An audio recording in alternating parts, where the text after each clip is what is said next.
Jack and Jill went up the hill to fetch a pail of water.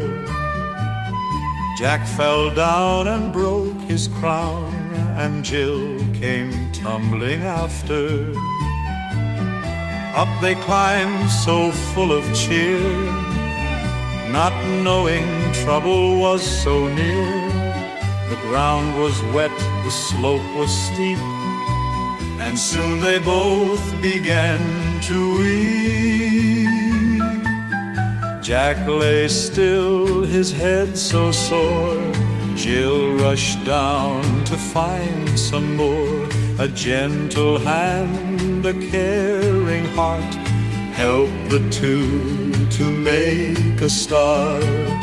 Lesson learned, they tried again, this time wiser now and then. Up the hill so firm they stood, fetching water as they should.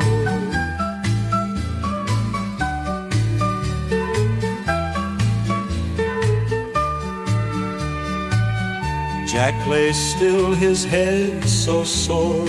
Jill rushed down to find some more. A gentle hand, a caring heart, helped the two to make a start. Lesson learned, they tried again, this time wiser now and then.